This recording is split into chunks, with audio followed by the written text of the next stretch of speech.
semua dalam keadaan sehat walafiat. Meskipun kalian belajar di rumah, tapi harus tetap semangat ya. Sebelum belajar, marilah kita berdoa dulu bersama-sama, membacakan doa kepada Allah SWT. Semoga COVID cepat berlalu dan semoga kita dalam keadaan sehat walafiat. Berdoa dimulai.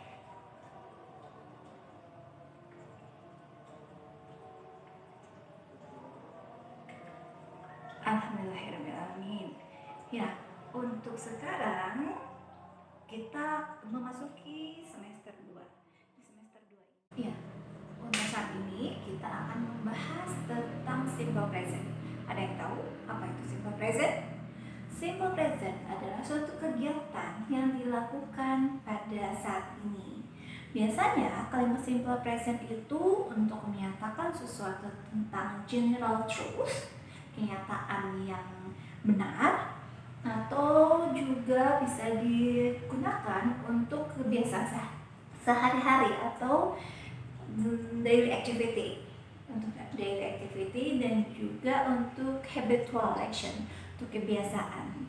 Ya, kita bisa gunakan simple present itu untuk 3 hal. Yang pertama tadi general truth, yang kedua sebagai digunakan untuk daily activity, dan yang ketiga itu digunakan untuk habitual actions, ya, untuk kebiasaan sehari-hari.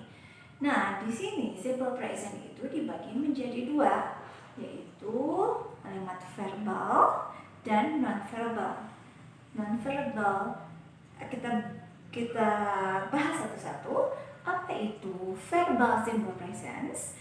Itu adalah suatu kegiatan yang dilakukan pada saat sekarang, yang mana itu menceritakan tentang aktivitas sehari-hari yang biasa kita lakukan setiap hari, seperti dari misalnya mulai bangun tidur. What is bangun tidur in English? Get up. And then what else? After get up, you go to the bathroom, and then you brush your teeth, and you take a bath. Yeah, after take a bath, you get dressed, and then you have a breakfast, and after that you wear a uniform and go study. Right? Itulah kalimat contoh-contoh verbal simple presence. Ya, simple present. Kita bahas tentang verbal simple presence. Yang pertama kita tulis verbal simple present itu mempunyai pola. Apa itu polanya?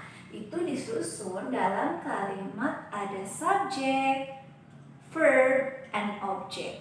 Ya, so yang kita ketahui bahwa subjek dalam bahasa Inggris itu ada berapa?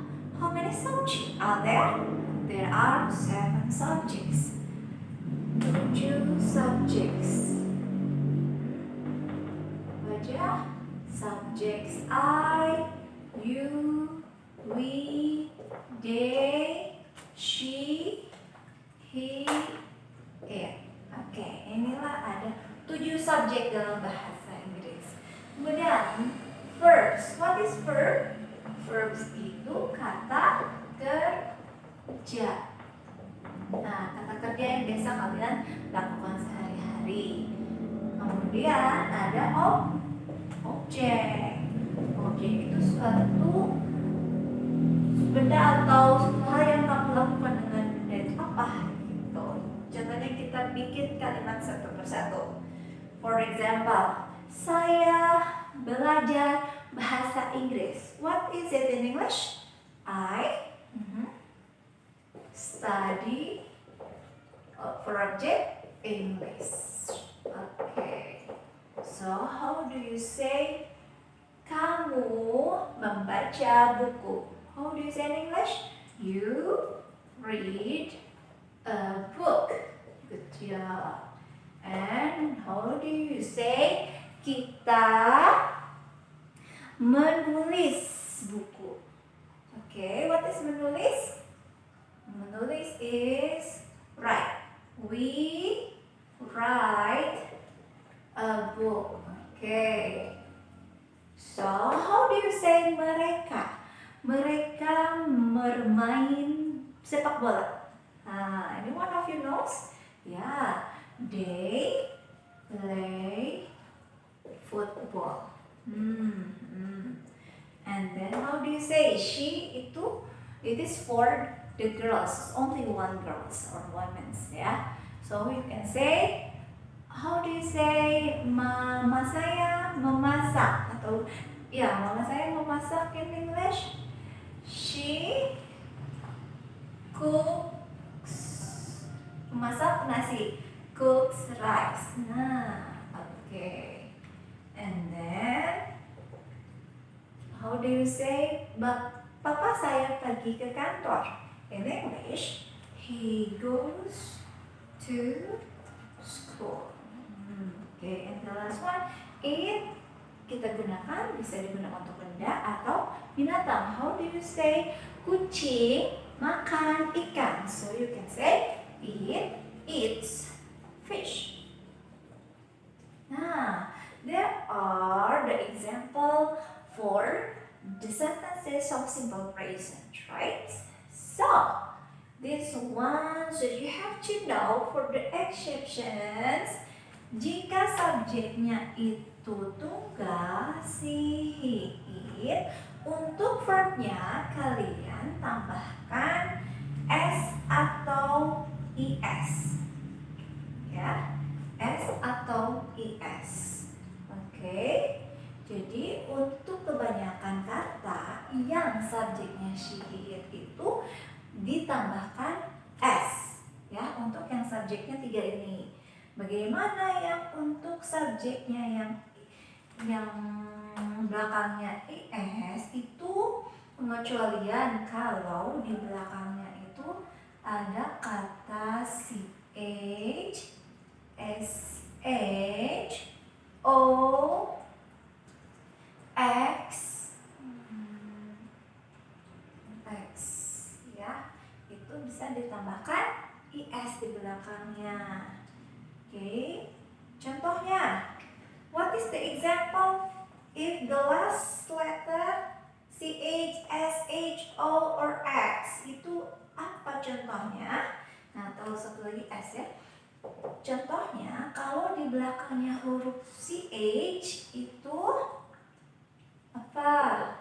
Contohnya menyentuh. What is menyentuh? Touch. Touch. So di sini touch. So it will be ditambahin es jadi touches. Kalau belakangnya ini sh. What is mengikat? Ya, mengikat itu brush. Brush it. Jadi brushes ya, karena ini di belakangnya ada ch, di belakangnya ini ada sh. How about go? O, di belakangnya o itu ya seperti contoh sebelumnya kita pakai goes. Jadi goes karena belakangnya o. Lalu apa yang di belakangnya x? Ada yang tahu? Anyone of you knows? Ya, memperbaiki. Memperbaiki itu fix. Nah, jadi fixes. And the last one is s. Apa yang di belakangnya itu s? Contohnya kiss. Nah, kiss jadi kisses. Right. Itu untuk pengecualian jika subjeknya she, he, it. Oke. Itu dalam bentuk kalimat positif atau afirmatif. Afirmatif di sini kalimatnya afirmatif atau kalimat positif. Nah, lanjut kita akan menggunakan dalam kalimat negatif. Dalam kalimat negatif di sini kita hanya menggunakan auxiliary don't or doesn't. Kita buat dulu seperti yang kita tahu bahwa subjek, ada subjek, subject, ada auxiliary kan di sini auxiliary, dan ada objek. Oke, kita buat yang kita ketahui ada 7 subjek. Apa saja? I, you, we, they, she, he, it. Oke. Nah, di dalam kalimat negatif itu kita perlu kalimat auxiliary do, don't untuk kalimat untuk subjek I, you, they, dan auxiliary doesn't untuk kalimat untuk subjek she, he, it. Kita bedakan. Jika subjeknya itu I, you, we, they, kita gunakan auxiliary don't. Jika subjeknya she, he, it, kita gunakan doesn't. Ya, kita pakai. Maaf, ini ada yang ketiga. Ini harusnya subjek, auxiliary, verb, dan object. Okay, so how do you say number 1? Kita ganti kalimat-kalimat afirmatif itu menjadi kalimat negatif. How do you say? Dalam kalimat negatif, saya belajar bahasa Inggris menjadi kalimat negatif. Saya tidak belajar bahasa Inggris. So you can say I don't study English. I don't study English. How about the second one? You read a book. Jadi kalimat negatifnya you don't read a book. You don't read a book. How do you say? Dan kalimat yang ketiga, we write a book. Jadi we don't write a book. And then they play football. Dan kalimat negatif berarti they don't play football. They don't play football. Nggak usah ditulis lagi karena itu sama ya. How do you say for subject she, he, it? In the positive one, she cooks rice. So you can say she doesn't cook rice ya. Untuk kalimat negatif tidak memakai s atau is. And he goes to school, jadi he doesn't go to school. Okay, and then it eats fish. We can say it doesn't eat fish. Okay. Itulah tentang negative sentence.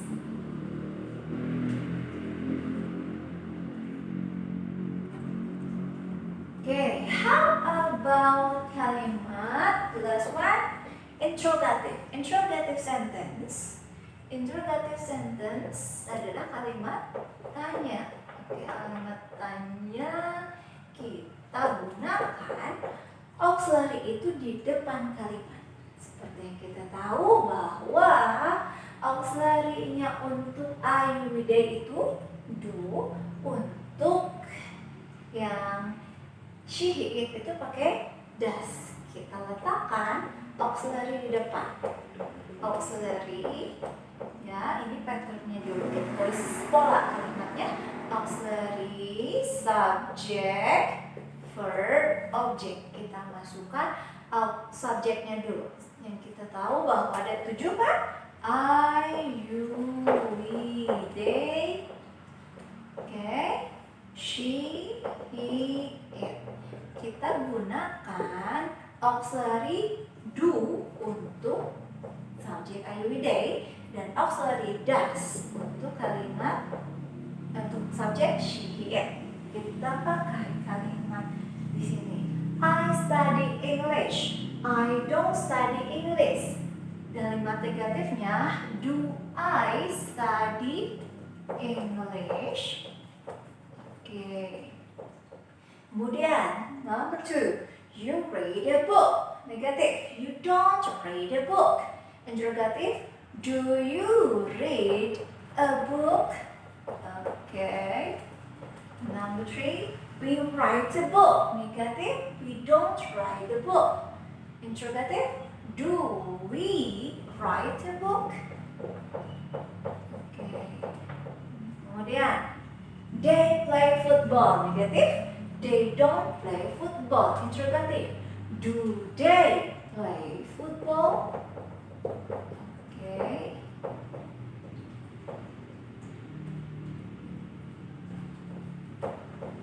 Next, she cooks rice. Negative, she doesn't cook rice. Interrogative, does she cook rice? Okay. Positive, he goes to school. He doesn't go to school. Does he go to school?